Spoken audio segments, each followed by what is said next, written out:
Irmãos, nós, dentro do esboço da lição, nós tratamos sobre a origem da homilética, a pregação na igreja primitiva, o desenvolvimento na arte de se expressar e o desenvolvimento do raciocínio. Faltam 2 textos, o aprimoramento dos conhecimentos gerais e o desenvolvimento da vida espiritual. Veja, irmãos, texto de número 5, o aprimoramento dos conhecimentos gerais. É muito importante, irmãos, nós estarmos conectados com informação. O pregador, o ensinador, o professor de escola dominical, ele não pode estar alienado do mundo a qual nós vivemos. Então, o conhecimento secular, ele é importante. A informação sobre o que acontece no mundo, sobre o que acontece com Israel, sobre a economia, isso é importante, irmãos, e isso pode nos trazer uma condição para o ensino, amém, irmãos? Então veja que para a homilética é necessário também que haja um aprimoramento do nosso conhecimento geral. Nós não precisamos saber tudo, mas de tudo a gente precisa ter um certo conhecimento, pelo menos básico, para nós podermos fazer a aplicação. Veja que se nós pregarmos o Evangelho, se pegarmos alguma coisa do cotidiano, nós podemos pregar o Evangelho. Vou voltar a falar do pastor Valdir, porque ele era uma referência para mim. E ele dizia, nunca foi tão fácil pregar o Evangelho como nos dias que nós vivemos, porque tudo é motivo para nós pregarmos o Evangelho. Amém? Então veja, a Bíblia incentiva a busca do conhecimento gerais, quando diz, feliz o homem que acha sabedoria e o homem que adquire conhecimento. Então veja que sabedoria e conhecimento são fatores importantes para nós. Existem 3 fontes de conhecimento, para adquirir o conhecimento. A natural, a pesquisada e a inspirada. Nós vamos falar um pouco sobre isso dentro da sequência aqui da matéria. Deixa eu ver se... não está aqui, agora ali foi. Bem-aventurado o homem que acha sabedoria e o homem que adquire conhecimento. Isso foi Salomão que disse, né? Então veja, o conhecimento. Nós temos aí, a homilética aprimora os conhecimentos gerais, porque eu acabo me interessando. Veja como é uma técnica que ela vai me levar para uma amplitude no conhecimento. Eu vou ter um conhecimento principal, que é as Escrituras, eu preciso conhecê-la, mas eu preciso também de conhecimento técnico, dicionário. Eu vou falar alguma coisa, algum assunto, e dentro da hermenêutica, às vezes eu preciso de entender aquela palavra na minha língua. O que quer dizer aquela palavra? Às vezes eu vou buscar a palavra na língua original, seja no hebraico, no grego, no aramaico. Eu vou precisar do entendimento disso. Então logo eu vou precisar de um conhecimento geral. Não é para gastar em cima do púlpito e mostrar numa escola o conhecimento, mas é para poder dar uma luz para alguém que está nos ouvindo e para nós também. A partir do momento que eu adquiro o conhecimento, eu vou transferir o conhecimento para alguém. A exposição de um sermão é enriquecida com o grau do conhecimento do pregador. Nós vamos ver daqui a pouco aí a frase de Salomão lá em Eclesiastes, quanto mais sábio for o pregador, não é assim? Então nós vamos ver isso. O conhecimento não é a principal, essa razão aqui é porque está na língua portuguesa de Portugal, porque razão é com Z, amém, irmãos? Então o conhecimento não é a principal razão, ele é enriquecido quando transmitido na unção do Espírito Santo. Ok? Então, lembra que eu falei aqui, eu posso ter uma boa oratória, um bom conhecimento, eu posso ter uma excelente sabedoria, eu posso ser eloquente, mas se faltar a unção, faltou, ficou bom para os outros aplaudir. Lembra quando Herodes está lá pregando e o povo está dizendo para ele, voz de homem? Não, voz de Deus. Estavam ali vacinando, mas não era Deus, tanto que ele não deu glória a Deus e foi comido de bicho. Então, não é só o conhecimento, a principal razão dele é ser transmitido na unção do Espírito Santo. Então, veja, o processo do estudo, como nós dissemos na folha anterior, no slide anterior, aprimora o conhecimento geral bíblico que envolve 3 aspectos: observação, consulta e discussão. Veja como é importante, irmãos. Nós vamos aprendendo na técnica, de repente você começa a se tornar mais observador. A pessoa que ensina, que prega, ele fica mais atento às coisas que estão à sua volta e observador ao que Deus também fala dentro dele, ao externo e ao interno. Por exemplo, irmãos, estava falando ali para o pastor Moacir agora ali com os irmãos.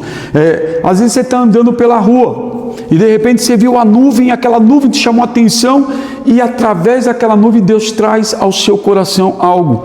E o que a nuvem nos mostra? Ali a nuvem no deserto, a presença de Deus. Quando Deus está ali, Jesus sendo batizado, aí se desce sobre ele o Espírito Santo e na nuvem estava ali o Pai dizendo: este é meu filho. Então vai te trazer observação externa e existe a observação interna. Então vejamos. Observação, quando olhamos as impressões do que passa ao nosso redor. Às vezes você está atento ali, vai ter alguma coisa.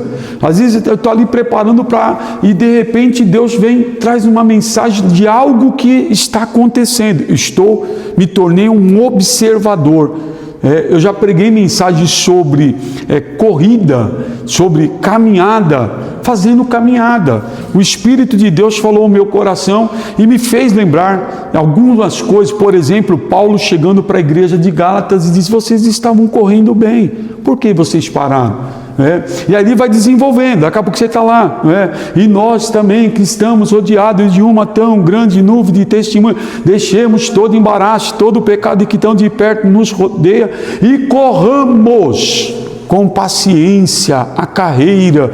Então veja, algo externo que me levou a me inspirar, e aí vem depois, é lógico, a parte espiritual. Então, se eu me tornar um observador, o hábito de anotar observações do que passa em casa, no trabalho, na igreja, viajando.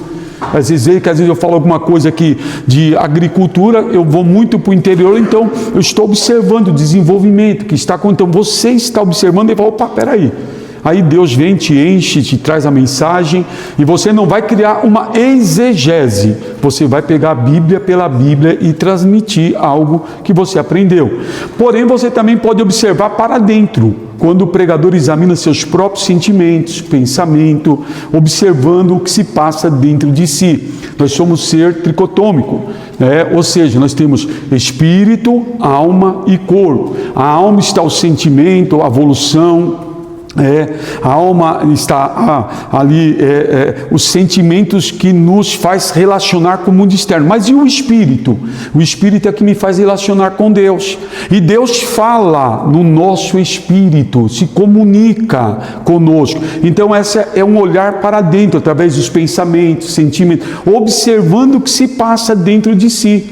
E aí, se ficar atento, o Espírito de Deus vai comunicar ali ao coração, e aí dali vai surgir. Então você não foi lá no, como é que chama lá o IA hoje, que tem na internet? ChatGPT, não foi o ChatGPT, foi do próprio céu, que nasceu dentro do próprio coração. A consulta leva o pregador a aperfeiçoar os seus conhecimentos, consultando o quê? Livros, fontes fidedignas de homens piedosos. Tome cuidado, irmão. Um tempo atrás era tantas fontes, E um dia eu pus no meu status assim: qual é a fonte? Porque temos que tomar cuidado. Então tem muitos homens piedosos. Então onde que eu adquiro nessa consulta? Através de livros, Bíblias de outras traduções, Bíblias, na verdade, de estudos variado, às vezes algum dicionário bíblico. Então veja, isso é através da consulta. Eu vou me aperfeiçoar, porque eu estou agora consultando fontes fidedignas. Uma mensagem, às vezes ouvindo uma pregação, aquilo, quando você vai trazer uma mensagem, você lembra e você vai colocar, porque é interessante, aquilo encaixa com aquilo que Deus quer que você fale para a igreja. Discussão, buscar conhecimento em estudo em grupo. Oi, Diácono Yuri, pastor Moacir, pastor Wellington, pô, eu tenho esse assunto aqui, pastor, isso aqui... Então, dentro de uma discussão, o que a Bíblia diz? Na multidão de conselheiros, há segurança, uma doutrina, não, eu penso que é assim, não, mas é assim, não, Jesus estava dizendo, aí chega num consenso comum da doutrina e se aplica a ela. Então, isso é importante. Então, veja, irmãos, que o que nós estamos vendo agora é o aprimoramento, né, do conhecimento. Como que eu adquiro? Então veja, a homilética desenvolve uma vida espiritual dinâmica. Quando o pregador desenvolve o seu próprio, ele desenvolve o seu próprio esboço e expressa seus conhecimentos seculares e bíblicos de forma que os ouvintes saiam edificados. Então, eu não vou, lógico que eu posso pegar, às vezes eu fui lá na internet, por exemplo, vou dar uma aula na escola dominical, peguei lá uma parte do Ciro Sanches de Borda e vi que aquilo ali, poxa, eu não tinha isso aqui vai ser uma luz para os irmãos, então eu vou pegar aquilo porque é uma referência, é uma pessoa mais gabaritada, é uma pessoa que conhece as línguas originais, então eu estou trazendo para aplicar e trazer para os irmãos uma edificação. E isso não é nenhuma vergonha. Agora, eu não posso dar um Ctrl+C e um Ctrl+V, que aí eu vou ser um papagaio de pirata, né? E aí vai ter problema. Eu vou falar e aí não vai dar o efeito que se espera. Então, o esboço, a pregação, simples que for, ela tem que ser minha. Deus tem que comunicar a mim e eu vou ali expressar aquilo que Ele colocou no meu coração. Pode ser que eu não vá bem, e às vezes não vá bem, irmão. E por que não vai? Porque Deus vai fazer assim, vai orar um pouquinho mais, vai ler um pouquinho mais. E aí daqui a pouco você vai lá com aquela mesma mensagem, Deus Ele te dá ela de novo, só que de uma forma mais revelada, mais agraciada, e você vai entender, estava faltando um pouquinho mais, era de devoção na presença de Deus. Amém? Vamos lá. O pregador e a pregação. Que cada pregador busque com sabedoria, perseverança e dependência do Espírito Santo comunicar a palavra de Deus com excelência, para a glória de Deus e a edificação da igreja. Esse é o objetivo. Para a glória de Deus, mas para que a igreja seja edificada. Veja o que diz Salomão aí em Eclesiastes. E quanto mais sábio for o pregador, tanto mais ensinou ao povo sabedoria.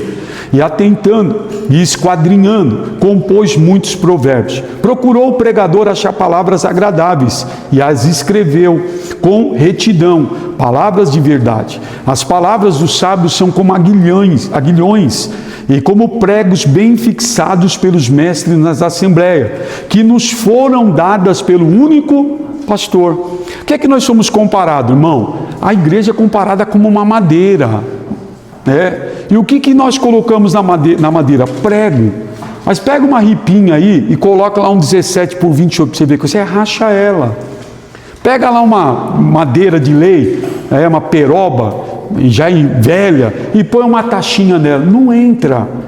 Por isso que Deus é quem dá, Ele sabe a estrutura, Ele sabe como falar. Então a mensagem ela tem que vir de Deus, eu tenho que me perseverar nisso. E não se preocupe, irmão, não sendo mal educado, não sendo grosso, não sendo evasivo, pode falar a palavra, Deus Ele vai fazer, porque não foi o que Ele disse para Isaías, capítulo 55, assim como desce a nuvem do céu e a chuva, e rega a terra e dá pão ao que trabalha, assim será a palavra que sai da minha boca, não voltará para mim vazia, antes fará aquilo que me apraz. Amém, irmãos? Vamos correr para terminar essa parte, para entrarmos na outra lição, senão não vai dar tempo.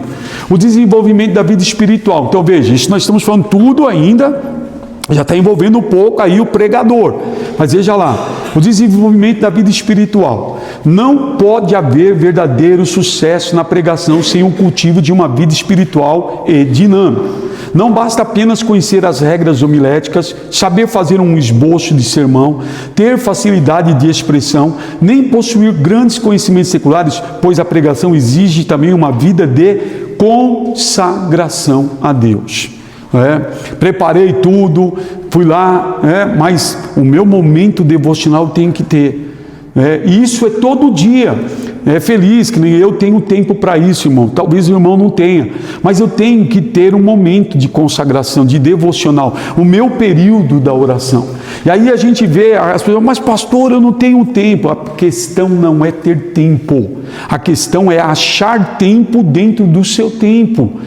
Nós precisamos, irmãos, a graça de Deus, nós conquistamos ela, de comunhão com Deus, numa relação pessoal com Deus, orando, se preocupando, aí que Deus vai comunicar no nosso coração o que deve ser falado, seja na escola, seja na pregação, seja num sermão, aí que Ele vai comunicar, porque Ele vai se relacionar, o coração vai aquecer, vai vir aquilo que é mais gostoso, e quando você for falar, você foi o primeiro a experimentar aquilo que Deus já colocou no seu coração.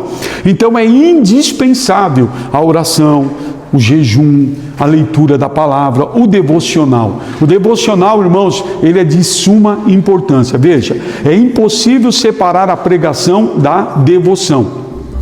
Esses dois elementos precisam estar irmanados. O primeiro sem o segundo é vazio e inexpressivo. Então, eu ter aqui, volto a dizer, veja que eu estou falando bastante isso, porque alguém pode pensar assim, não, então está faltando técnica. Não, irmãos, a técnica ela vai se associar à graça. Deus não precisa de técnica nenhuma, quem precisa somos nós. Agora, se eu fizer isso, eu pegar essas ferramentas, eu me utilizar dela, debaixo da graça de Deus, vai mudar, alguém vai ver. Alguém vai sentir, e nós vamos se sentir realizado em ser um instrumento de edificação para a igreja. Amém, irmãos? Podemos encerrar essa parte aqui primeira? Amém? Para nós, tem alguma pergunta? Senão nós já vamos. Pois não, Diácono? Sim. John Wesley, que é um pregador erudito, ele estudou em Oxford, estava pregando e um irmão interrompeu ele, a pregação dele, e perguntou: Deus não precisa da tua intelectualidade. Aí Wesley olhou para ele e falou assim: nem da tua ignorância. Tem que. Deus usa quem Ele quer, quando Ele quiser. Mas se a gente tem, Deus vai usar aquilo que a gente tem. Sim. Se a gente tiver condições melhores, a gente vai mais longe. A gente já falou, falar o português corretamente não salva o pecador, mas salva a reputação do pregador. Então isso ajuda. Antônio Gilberto dizia isso, né? Falar corretamente não vai salvar o pecador. Pode ser que ele falou muito bonito, mas pelo menos vai salvar a reputação da língua que estamos falando. Então é importante, irmãos, é importante demais. Amém? Pois não. Está certo o pregador falar assim: nossa, essa noite Deus falou só comigo mesmo. Eu já ouvi isso. Ele fazia uma pregação e falava assim: nossa, Deus não está falando comigo hoje. Não, o objetivo da pregação é Deus falar com todos, com toda a igreja. Ele pode especificamente numa palavra direta falar com alguém objetivamente, mas ele vai falar com todos. A palavra de Deus é como uma voz de muitas águas, e nós somos ali o território pela qual essas águas precisam passar. Todos nós precisamos ouvir a voz de Deus, todos nós precisamos da palavra. Pode especificamente estar tratando com alguém sobre algo particular, tá? Numa palavra. Sim, mas ele não pode dizer Deus só falou comigo, Deus falou com a igreja, porque a palavra é dele. Amém? Ok, irmãos? Então, aí passamos então para a lição de número 2, irmãos, né? A lição número 2, ela vai falar sobre o pregador. Agora nós vamos falar um pouquinho sobre o pregador, o papel dele dentro dessa disciplina. Então veja, irmãos, que dentro dessa matéria nós vamos ter 5 textos: a vocação ministerial, os princípios que regem a pregação e o pregador. Terceiro texto, o cultivo da personalidade do pregador. Quarto texto, o cultivo físico do pregador. E o quinto texto, o cultivo intelectual do pregador. Então agora nós vamos tratar um pouco da pessoa, individualmente, e isso é importante. Então veja, o pregador cristão é um arauto ou um porta-voz da palavra de Deus e busca não apenas informar os ouvintes, mas, por meio da exposição e aplicação das verdades das Escrituras, colocar pessoas diante de Deus, proporcionando-lhes um encontro verdadeiro com Ele. Então, quando eu prego, qual é o meu objetivo? Qual é o objetivo do pastor? Qual é o objetivo de quem prega? É levar aquela pessoa ao encontro de Deus, e a decisão é dela e Deus. Esse é o meu propósito na aplicação da exposição da palavra que deve ser do pregador. Então, como porta-voz e um arauto, ele precisa ter esse objetivo. Ele sai incumbido de vir para o culto e não é lá para encher linguiça, não é para agradar as pessoas, mas é pegar ali com a preocupação de dizer, alguém aqui eu vou levar, aí eu vou pregar para todos, mas alguém especificamente é para estar indo ao encontro. Oxalá fosse todos que dessem ouvido à voz e fizesse aquilo pelo qual nós estamos mencionando a palavra. Amém? Então vamos lá. A missão do pregador. Então qual que é a missão do pregador? Ele é um arauto. O pregador é a porta-voz de Deus, não de si mesmo. Ele não está falando de si mesmo. Ele está ali como um porta-voz de Deus. Sua missão é proclamar a mensagem divina com fidelidade e autoridade. A autoridade não é autoritarismo. Você pode falar baixo, você pode falar de uma maneira que as pessoas entender e sentir. Primeiro, que você está sendo fiel ao que Deus te confiou e que há uma autoridade naquilo que está falando. Veja que Elias chega para Acabe e diz, não vai chover durante 42 meses ou 3 anos e meio, segundo a minha palavra, diz o Senhor. E ponto. E não choveu. Então ele foi ali um porta-voz de Deus e o céu se cerrou. Não diz ali que ele saiu proclamando, gritando. Não, ele ali como um arauto, ele fez essa exposição. Quer falar alguma coisa? Não. Expositor. Por meio da exposição das Escrituras, o pregador revela as verdades eternas de Deus ao coração dos ouvintes. É a oportunidade que alguém que está de posse da palavra, de expor as verdades de Deus ao coração de quem está ouvindo. A pessoa está ouvindo, de sorte que a fé vem pelo ouvir e o ouvir pela palavra de Deus. Ele está se utilizando dessa exposição para revelar as verdades eternas, sem ser ofensivo, evasivo, deixando que o Espírito de Deus assim o use. Ele é um mediador.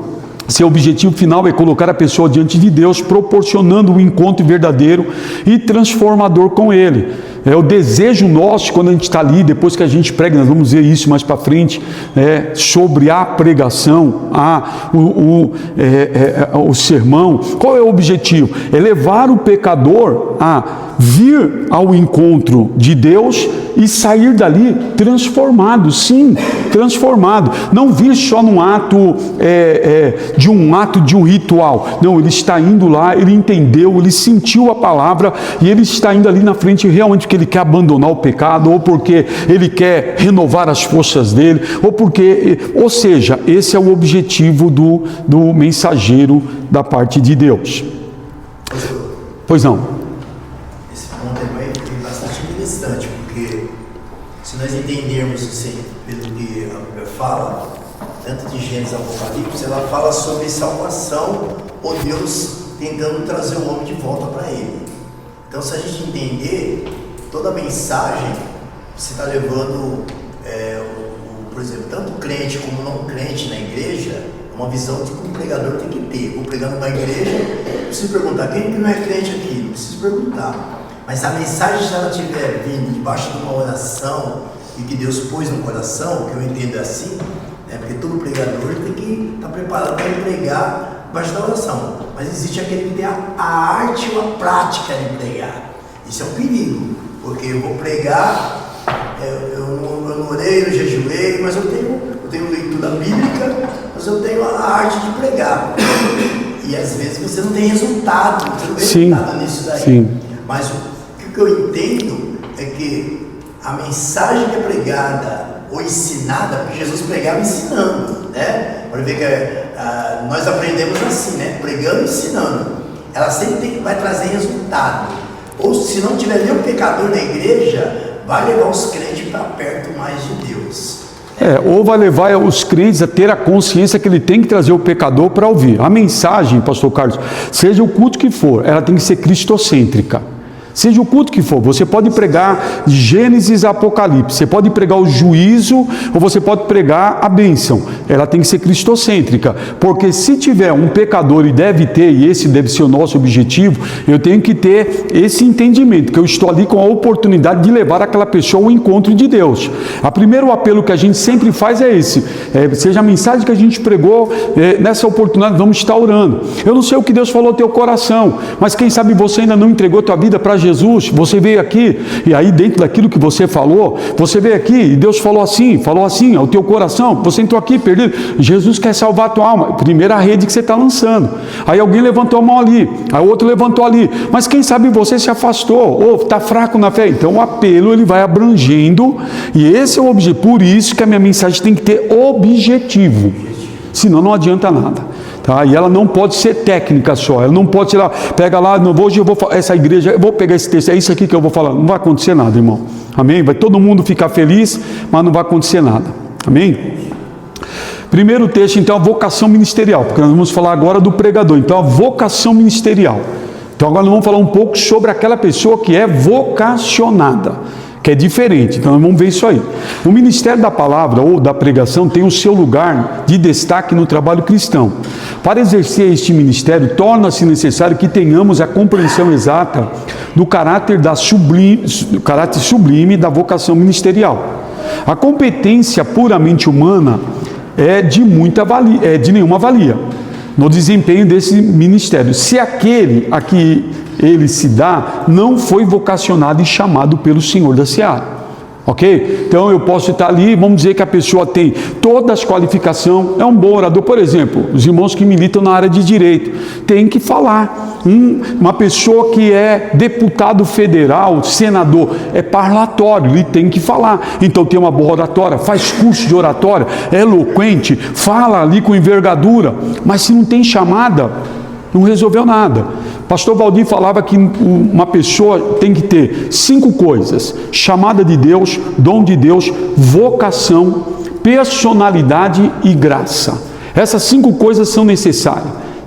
Então a pessoa ela precisa entender com relação a ministério tem que haver vocação. Eu não posso, porque a pessoa ela é uma boa pessoa, um empresário, um doutor, por conta da condição econômica dela, e pôr ela num lugar errado. Ela pode ser muito útil, mas no lugar dela, ali no púlpito é lugar, ou no ministério é lugar para quem foi vocacionado por Deus, senão não vai dar certo. Aí nós vamos ter problema, uma igreja fria, uma igreja sem direção, uma igreja que se amolda ao modernismo, a pintar a parede de preta, vamos pintar aqui também, puseram bola de ouro. Por quê? Porque aquela pessoa não foi vocacionada para aquilo. Amém? Então é importante entender isso, nós vamos falar um pouco sobre isso. Chamado e vocação são termos correlatos na palavra de Deus e derivam da expressão kaleo, chamar. Então veja, irmãos, quem que pode, quais são as características de um pregador? A lição nos mostra, irmão, eu até coloquei essa figura, mas a lição ela fala, ele deve ser primeiro de tudo convertido, nascido de novo, nascido da água e do Espírito. Como alguém pode pregar um novo nascimento se ele não nasceu de novo? A experiência da salvação. Por que a gente percebe que tem muitas pessoas no tempo de hoje, que nós vivemos, que não pregam o Evangelho? Porque ele próprio não tem a convicção da salvação. Porque, veja, diferente, 30 anos atrás, irmão, não estou aqui desprezando a idade dos irmãos, eu estou dizendo como era. A pessoa aceitava Jesus, tinha um encontro com Cristo, nascia de novo. A primeira coisa, ela queria ganhar família, ela queria ganhar um amigo, ela queria ganhar uma vizinha. A igreja era cheia de visitantes. E o que acontece hoje? Pessoas que entram no Evangelho, mas o Evangelho não entra nele. Não nasce de novo. Então uma pessoa, para ser chamada por Deus, a primeira coisa, ela tem que nascer de novo. Se ela não nascer de novo, não dá. Então veja, é importante que o pregador tenha de fato nascido de novo, tenha já experimentado o poder do Espírito Santo, precisa conhecer e viver o Evangelho de Cristo. Pregadores não convertidos são, como Jesus disse, doutores de cegos, condutores de cegos.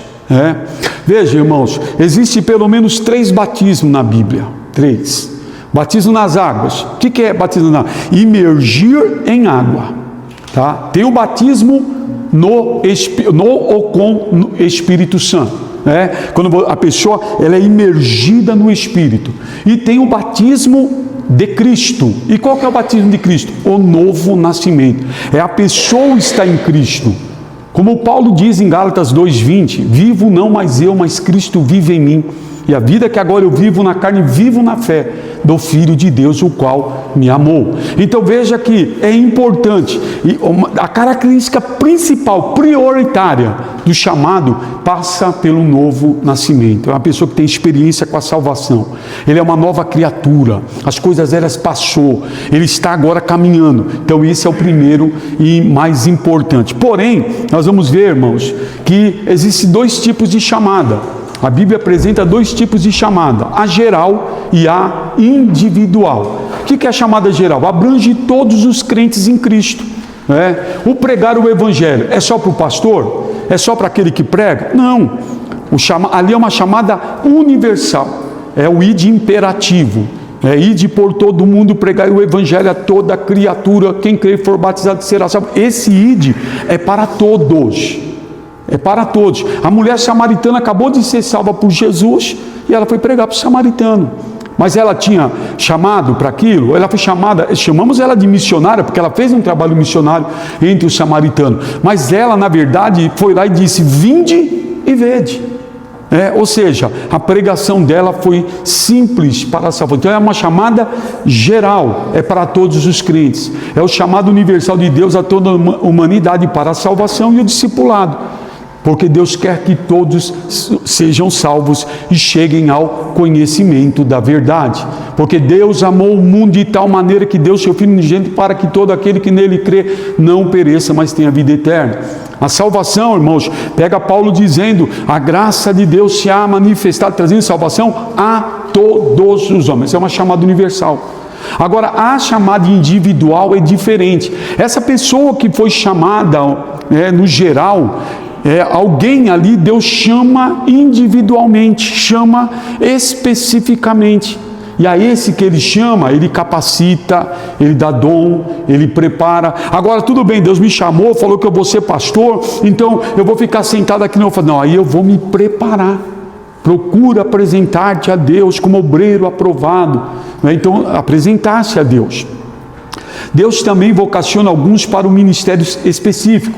Aqueles separados por Deus para uma ação específica e funcional em sua igreja. E aí nós vamos ter os dons do Espírito, nós vamos ter os dons ministeriais e os dons de serviço. Mas para os dons ministeriais, nós vemos ali a capacitação, o chamamento de Deus. Veja que o escritor aos Hebreus, no capítulo 5, ele vai ali dizer que todo sacerdote, ele é tirado dentre os homens, ele mesmo é rodeado de fraqueza. Aí ele diz: mas ninguém tome para si essa honra, senão os que foram chamados como Arão. Então existe uma chamada específica. Então alguém pode pregar, alguém pode falar, mas existe aquela pessoa que tem uma chamada específica.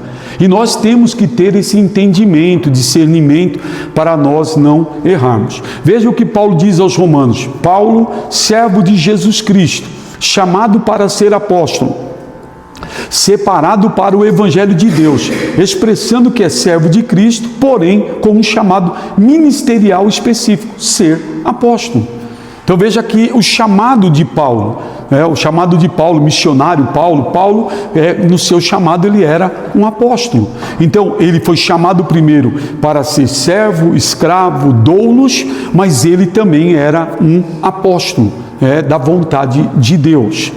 Amém, irmãos? Pastor, então, o chamado geral, o senhor entende que muitos foram chamados e poucos escolhidos, está enquadrado nisso, então? Não, aí o contexto é outro. É outro contexto. Não tem a ver com essa parte. E aí fala que o chamado... Esse chamado geral, pastor Carlos, é para todos os crentes da igreja. Todos. Ontem nós tivemos um trabalho de evangelismo ali no Aurora, ali, essa molecadinha pequenininha evangelizando. Falando, pegando ali um método e falando, entregando o folheto, explicando Jesus, o Salvador, que ele nos salvou, criança de 6 anos, 7 anos, pregando. Esse é universal. Qualquer irmão deve entender essa responsabilidade. Agora, o chamado individual é aquele chamado que Deus nos dá para um trabalho específico dentro do ministério. Pode entender. Hã? Como chamado de Elias. Sim, pessoas chamadas especificamente. Amém? A vocação de Deus, ela é pessoal, intransferível e incondicional. Ou incontestável, desculpe. Incontestável. Então, pessoal, Deus chama pessoas e não coisas. Gente e não instituições. Olha que coisa interessante. Ao chamar, Deus lança no coração de seus filhos uma profunda convicção de propósito. A busca por estar no lugar certo, na hora certa e fazendo o que Ele deseja de nós a cada dia. Isso é fato, irmão. Quem foi chamado por Deus, isso aqui é real. Isso aqui é fato. É algo que comunica com o nosso espírito e pode alguém falar o que quiser, está lá dentro de nós. Às vezes a gente mesmo quer, por circunstância, quem de nós já não pensou em desistir, mas aí vem a voz do Espírito e diz: eu te chamei, não adianta você correr, eu te chamei.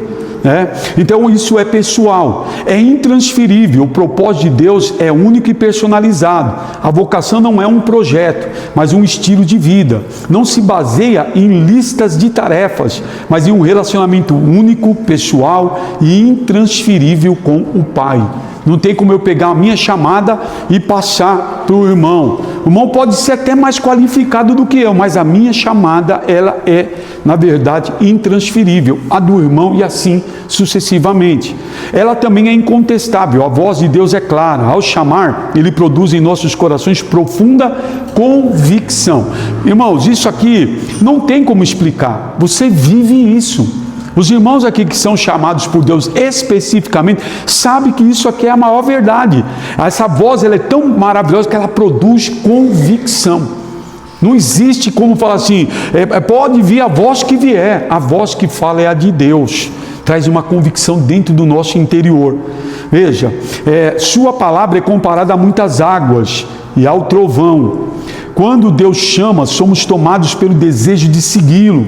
E tudo mais só ganha sentido nesse... É o que Jeremias fala. Eu tentei conter sua voz, mas ela era como fogo dentro de mim. Sim. Eu não tive força para resistir. Sim. Veja que a gente vai, se a gente vai puxando, nós vamos descobrindo, né? Os personagens que foram chamados. Se você pega lá quando Jesus está no seu ministério, que ele começa o seu ministério, ele passa pela Galileia, ele vê Pedro, ele vê João, ele vê André, ele chama, eles não resistem, eles largam tudo. É muito além do que um entendimento racional, é algo acima do intelecto, não dá para explicar. Deus chegar para você e falar, abre mão de tudo, e você está lá com tudo, com uma carreira para frente, podia ser um engenheiro, um médico, podia ser dono de uma empresa, mas a chamada, ela é tão forte, que não dá para lutar contra ela. Então é algo assim, indizível, como Jeremias disse, não dá para explicar, é muito pessoal. Uma pessoa pode abortar o chamado?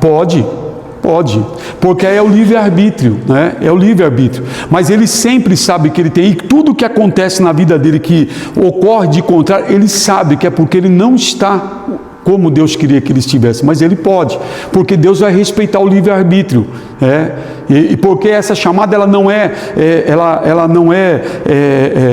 vamos dizer assim, ela é condicional, ela depende do homem aceitar ou não. Jeremias chegou para Deus mesmo e disse, eu sou uma criança.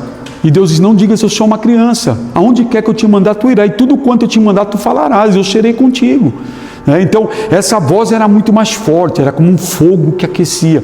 E assim, é o que faz a gente caminhar, essa certeza, né? Então é incontestável, não tem como fugir dela. Dizia que entende que ele era devedor, né, a Deus. Ele dizia porque, ai de mim, né, se eu não pregar. Então ele entendia que o alcance que Deus fez na vida dele, sim, Ele era devedor.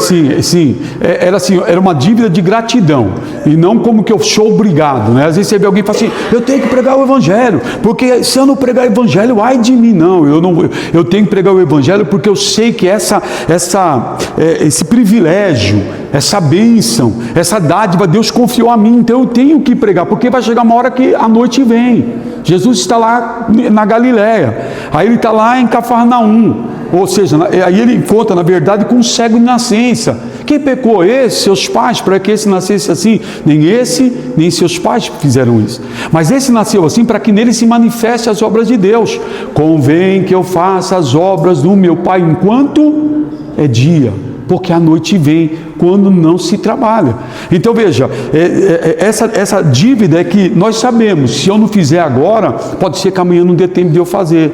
Então eu preciso fazer o trabalho. Amém? Vamos lá, texto 2, porque as horas já estão correndo, daqui a pouco o menino vai apertar a buzina ali. Texto 2, princípios que regem a pregação e o pregador.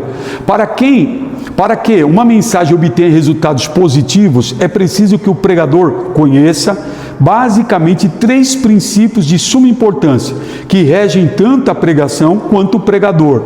São eles: objetividade, transmissão e experiência. Vejamos cada um deles. Amém? Então veja, eu preciso, para que eu tenha resultados positivos, pastor Carlos, eu preciso ter o quê? Objetividade, transmissão e experiência. Se essas 3 coisas eu não tiver, não vou ser feliz na minha mensagem. Pode alguém resistir ao Espírito Santo numa pregação? Sim ou não? A pessoa está no culto, ela chora, ela está ali, ela balança a cabeça dizendo, meu Deus, e Deus está falando, quando você faz o apelo, ela não vai, ela está resistindo. Pode ou não pode? Mas o resultado, foi você que impediu ou foi a pessoa que resistiu? Foi a pessoa. Então a gente precisa entender isso. Já dizia um certo irmão, quem não sabe para onde vai, não chega a lugar nenhum. A pregação tem que ter objetividade. Eu tenho um propósito, eu tenho um alvo. Eu não alcancei, mas eu vou alcançar. Então veja, a qualidade necessária ao pregador para que a mensagem alcance resultados positivos, né? Então é o que? É a objetividade.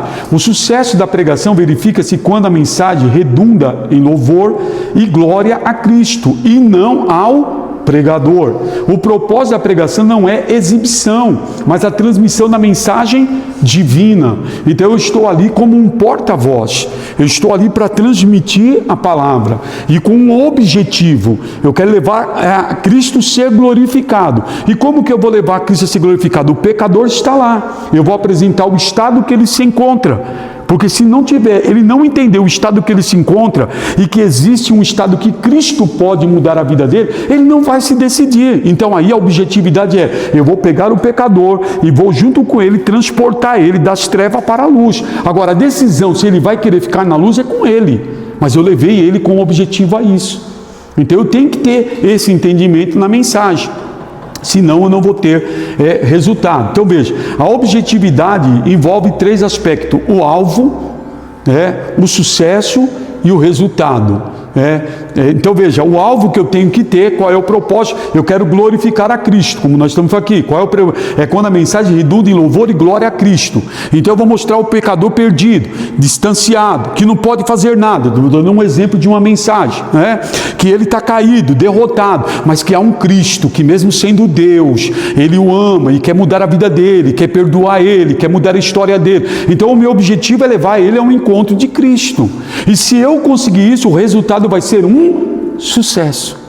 Mas e se ele não quiser? Isso independe, eu cheguei ao meu objetivo. Agora eu chego aqui, eu quero colher abóbora e semeio feijão, eu não vou colher nada, nem abóbora e nem feijão, porque eu não semeei o que deveria.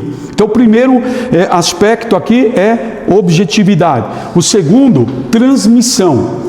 Veja, ponto A, transmissor. O que fala? Aquele que está falando. Lembre que a voz é a nossa trombeta. E a dicção, ela tem que ser clara. É melhor eu falar devagar, está empolgado, está emocionado, pega um copo de água, respira fundo. Use uma técnica para não levar a pessoa a não entender. A gente fala rápido, eu mesmo sou descendente de português, nós falamos rápido. E a pessoa está no meu tempo, nem dela raciocinou. Olha como que eu estou falando rápido. Ela nem raciocinou, eu já estou pulando para outra frase. Então eu preciso dar tempo dela também entender o que eu estou falando. Não é que eu tenho que falar devagar, é falar com uma dicção que ela me entenda, claro e objetivamente. Então veja, o ponto B é o receptor, é a pessoa. O meu alvo é alcançar o receptor agora. E como que é isso? O pregador deve receber a mensagem de Deus e transmiti-la aos homens. Ele deve olhar em duas direções, para Deus, na sua revelação aos homens, e para o povo, quem terá de entregar a mensagem de Deus. Então veja que tem essas duas direções. Então de Deus para os homens. Você é o mediador aqui nesse momento. É você que está entre Deus e os homens transmitindo a mensagem. E se a graça estiver sobre a vida da pessoa, tiver tudo certinho, a probabilidade de colher frutos será melhor. Será enorme. Terceiro, a experiência. A mensagem pregada deve ser sentida e experimentada na vida do pregador. Então, antes de eu pregar aquela mensagem, eu tenho que sentir ela. Eu estou escrevendo, o Espírito de Deus está me lembrando os textos. Eu estou preparando os pontos principais ali, os pontos do meu esqueleto do sermão. Mas eu estou comendo, eu estou sentindo. Não é igual aquela pregação, né? Que um dia o pregador pegou o esboço, levou, e na hora que ele estava pregando, caiu o esboço. Aí, quando acharam o esboço dele, aí pregou, foi aquele acidente, né, irmãos? Não conseguiu falar o que ele queria. Aí, quando pegou lá, estava assim: agora é a hora do povo da glória a Deus. Até no texto ele já colocou, quer dizer, ele estava preocupado em que o povo dava glória a Deus, né? Então naquele momento ele parava e aí era o povo que é da glória a Deus, né? Então veja que na verdade, irmãos, é uma mensagem que nós experimentamos ela. Eu quero que a pessoa receba. Eu vou falar do batismo com o Espírito Santo. Então eu experimentei. Aí quando eu estou preparando, eu estou sentindo aquela experiência que eu tive. Eu quero levar aquelas pessoas a isso, a buscar, a ter fé, a crer, né? Então eu tenho que ter experiência com aquilo que eu estou falando, ou eu experimentar. Ele não poderá convencer o povo sem que ele próprio tenha experimentado e eficácia a sua pregação. Ele não crê que Jesus salva e está pregando que Jesus salva. Ele não crê na ressurreição ou na volta de Cristo e está pregando isso. Paulo, em 2 Timóteo capítulo 2, versículo 6, ele fala sobre isso, né? Então é importante para nós isso, nós pregarmos as experiências que nós estamos falando.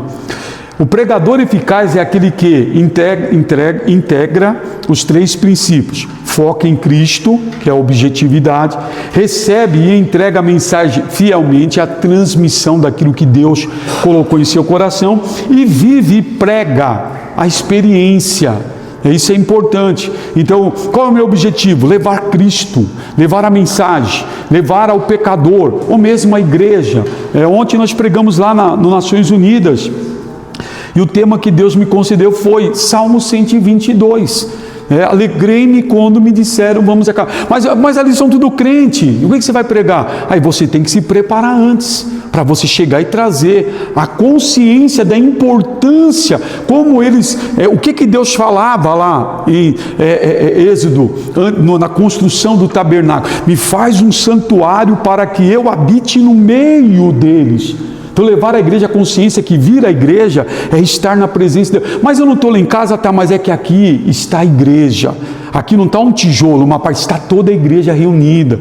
Então o objetivo era o quê? Levar eles a entender a importância. Por isso que o salmista, ele dizia: eu me alegrei quando me disseram vamos à casa do Senhor. Então esses os objetivos, né? Amém, irmãos? Vamos lá. Terceiro, o cultivo da personalidade do pregador. Então veja, personalidade, por personalidade entende-se aquilo que caracteriza uma pessoa e a distingue de outra. É a marca individual de cada pessoa. Analiticamente, é o conjunto das qualidades físicas, intelectuais, sociais e espirituais que caracterizam uma pessoa. Então não existe ninguém igual ao outro. Pode ser gêmeos, como é que fala? Univitilino, não sei se é assim que fala, não sei se é assim, mas aqueles gêmeos idênticos, que só os pais que conhecem, ou alguém que vive junto, que fala, esse é fulano e aquele é Beltrano, né? mesmo esses são personalidades diferentes, são pessoas de características diferentes. Então a personalidade é tudo que, na verdade, é o conjunto de qualidade física, intelectual, social. Eu mexo o braço, eu falo, eu me movimento. Tem outros que pregam, mas ali é o jeito, é a personalidade. E não adianta ela encarnar a minha personalidade, que não vai dar certo. Não vai dar certo, irmãos. Ela tem que usar a personalidade dela. Lembra que eu falei das 5 coisas? Dom, vocação, qual é o outro? Quem lembra? Dom, vocação, personalidade é uma, graça, não. Dom, chamado, vocação, personalidade e graça. Então a personalidade é de cada um tem a sua, cada um tem a sua personalidade. Então veja, a personalidade é a soma de tudo quanto o indivíduo é e tudo quanto poderá vir a ser. Então tudo quanto eu sou, e mesmo nesse relacionamento com Deus eu vou sendo aperfeiçoado. Aquele que em vós começou a boa obra há de vos aperfeiçoar até o dia da vinda de Cristo. Então quanto mais eu vou melhorando, assim vai ser a minha personalidade. Amém? Aí vejamos, essa personalidade ela vai nos trazer a eficiência ministerial. A personalidade do pregador tem muito a ver com a eficiência do seu ministério e da sua mensagem. Fala da expressão de vida. A mensagem que prega tem de ser a expressão da sua vida própria. A mensagem que prega tem de ser a expressão de sua própria vida e experiência, e não apenas palavras, mas testemunho vivo. Ele está pregando, mas o seu testemunho testifica, ou seja, a sua vida testifica daquilo que ele está falando, ele vive aquilo. E as convicções moldadas, isso faz parte da personalidade. Suas convicções refletem a força da sua personalidade, moldada na palavra de Deus. 1 Coríntios 9, 27, Paulo fala: para que eu, pregando aos outros, eu mesmo não venha a ser reprovado. Falando da sua personalidade. Agora vamos aí para o cultivo físico do pregador. Isso é importante, irmãos, porque às vezes alguém pensa que não se precisa se preocupar com a nossa saúde. Precisa. A saúde indispensável ao servo de Deus. O pregador não pode se dar ao desleixo da sua saúde. O cultivo da sua saúde não só necessário, mas indispensável na vida do servo de Deus. Tem mais 5 minutos depois que ele apitar, tá bom, irmãos? O pregador deve ser um homem de boa saúde. Pode até vir a ficar doente em função do trabalho que realiza, mas é dispensável que cuide de si mesmo o mais rápido que puder. Então veja que a gente viu no decorrer da história quantos dos nossos pais na fé que não se preocuparam. Por exemplo, nós que somos homens, em passar por um proctologista, aí quando chega lá, aí já está com câncer, já não tem mais o que fazer. Outros que não se preocupavam com a alimentação, e aí daqui a pouco você percebe, teve ali um AVC, um infarto fulminante. Então o cuidado, então veja que da mesma maneira deve cuidar tão bem do seu corpo quanto cuida da obra de Deus. Porque qual é o instrumento que Deus usa na minha vida para a obra? O que Ele usa de mim e de você? O nosso corpo. É o corpo que Ele vai usar. E se o meu corpo não estiver bem, o que vai acontecer? Eu não vou conseguir realizar a obra. Eu não vou conseguir entregar um folheto, eu não vou conseguir pregar. Veja, eu estou falando aqui há mais de quase 2 horas. E se eu não tiver uma boa expansão do pulmão, chega uma hora que você não consegue falar mais, porque ele é onde está a nossa resistência. Então precisamos se preocupar em cuidar do nosso corpo. Veja, os 3 fundamentos da vida saudável: boa alimentação, atividade física, noites bem dormida. O que é boa alimentação, irmãos? O que os irmãos podem me dizer sobre boa alimentação? Pode falar, um de cada vez. Uma alimentação equilibrada, com proteína, carboidrato, nos horários corretos. Ok? Então nós temos uma noção do que é uma boa alimentação. Mas é o que nós fazemos? É assim que nós vivemos? Na verdade, irmãos, se a gente olhar, o que causa insulina em nós? O açúcar. E o que causa açúcar? Muito mal o uso do carboidrato. O próprio açúcar, comer muito arroz, comer muito feijão, comer muita raiz debaixo da terra que produz amido. Não é errado você comer uma mandioca, uma beterraba, mas comer demais vai aumentar a glicose e isso pode fazer mal. Aí você vai no cardiologista, ele vai lá te dar uma estatina. Toma estatina para toda a sua vida. Está te enganando, porque o problema não está no colesterol. O problema está na inflamação que o carboidrato está formando na sua artéria. Estou falando com experiência, coloquei 4 pontes. Estou falando com experiência. Então veja que, na verdade, irmãos, às vezes nós somos mal instruídos. E nós precisamos entender. Então comer bem não é comer demais, nem comer de menos. Se nós olharmos, irmão, Rockefeller, que criou a indústria alimentícia, que também criou a indústria farmacêutica. Para quê? Para nos adoecer com os maus alimentos e vender remédio para nós.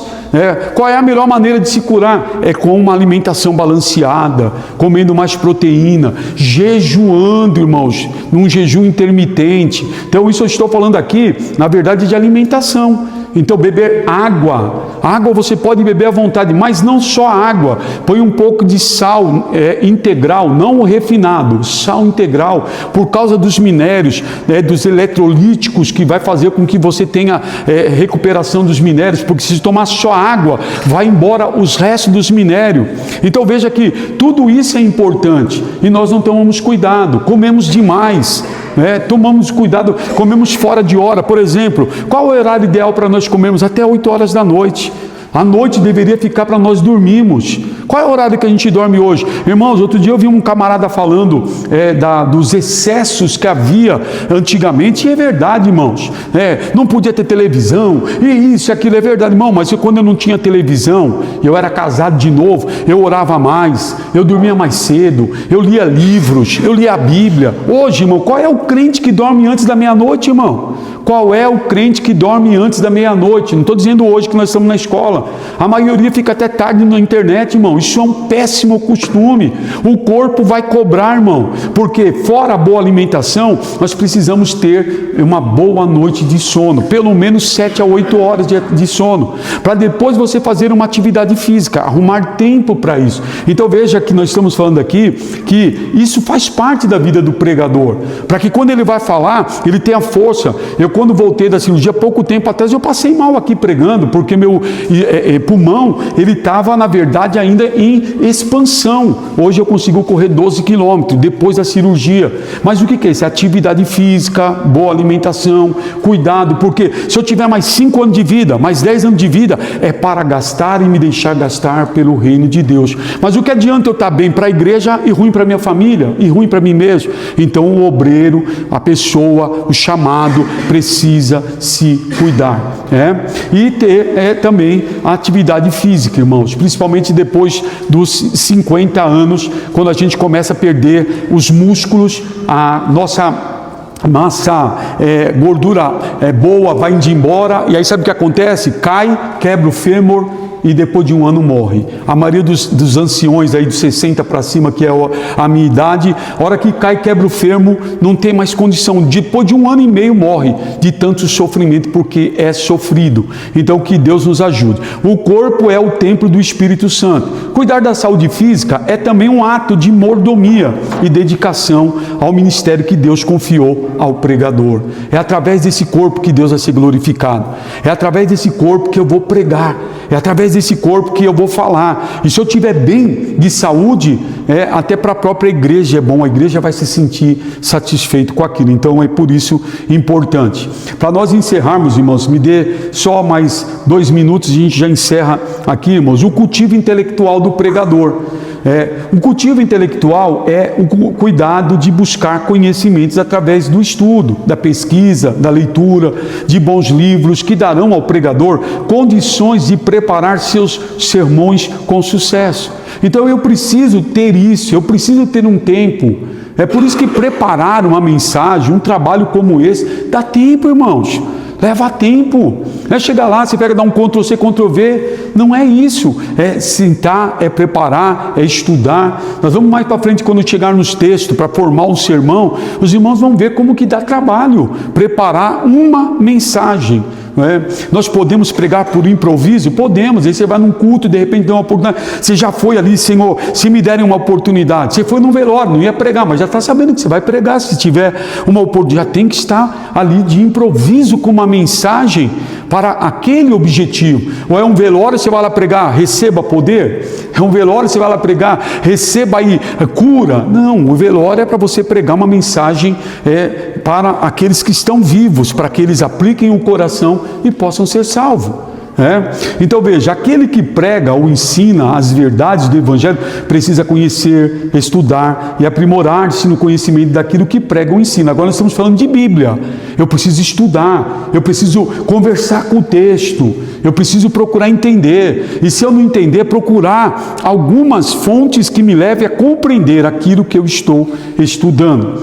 Veja, cabe pois ao pregador uma boa organização quanto ao tempo dedicado ao estudo, isto é, uma boa mordomia do tempo. Eu preciso ter meu tempo. Quando a Celeste me vê, a Júlia lá no meu escritório ali preparando, elas nem conversam comigo, porque o que elas falam para mim eu nem presto atenção, porque eu estou ali concentrado, eu estou ali preparando, eu estou ali preocupado que o que eu vou falar aqui possa entrar no coração de vocês e vocês entenderem. Isso vai trazer edificação para vocês e sucesso para o meu trabalho. Senão não há o porquê. Então veja que aí tem, o que eu tenho que fazer? Coletar informação. Eu vou processar essas informações. Agora eu vou organizar. Às vezes você anotou uma coisa aqui, anotou ali, aí começa a organizar. Aí eu vou revisar. Peraí, isso aqui isso está dentro do que eu vou falar. Não, isso aqui. Aí de repente naquilo que você está revisando vem algo de Deus para você acrescentar ali, E aí você vai executar ali o que você vai fazer. Então veja que isso é um tempo. Então às vezes as pessoas, não, isso aí não precisa disso, irmãos. Precisa, irmãos. Nós vamos ter uma igreja mais qualificada, um púlpito mais qualificado, com pessoas mais que entendam a mensagem. Veja que o eunuco, ao ser interpelado ali já acabou, tá, irmãos? É só mais essa frase aqui, já acabou. O eunuco, quando está ali com o Filipe pergunta, você entende o que você lê? Como é que eu vou entender se não há quem me explique? E Filipe foi lá e trouxe a ele as escrituras de Isaías até Jesus, e o homem entendeu tudo o que ele falou, de modo que a Bíblia diz que ele diz, tem aí a água. Para encerrar, irmãos, estudo das escrituras, mergulhar profundamente na palavra de Deus é a base de toda pregação fiel e transformadora. Pesquisar e aprofundamento, pesquisa e aprofundamento. A pesquisa teológica e bíblica equipa o pregador para responder às questões da vida com sabedoria e precisão. E mordomia do tempo, uma boa organização do tempo dedicado ao estudo é essencial para que o pregador esteja sempre preparado para servir. Amém, irmãos? Que Deus em Cristo abençoe. Irmão, me perdoe pelos 4 minutos que passamos, que possamos, essa é a primeira matéria, temos mais 8 lições, a próxima nós vamos ainda continuar falando do pregador, que são assuntos, até mesmo a postura, a conduta, como ele deve se portar num púlpito, isso é importante. Veja que nós estamos falando aqui, eu tenho a minha personalidade, se amarrar meus braços eu não falo. É a minha personalidade. Tem pessoas que seguram no púlpito e vai falando, tem outros que abaixam a mão. É personalidade de cada um, mas que nós possamos, com a graça de Deus, melhorar. Amém?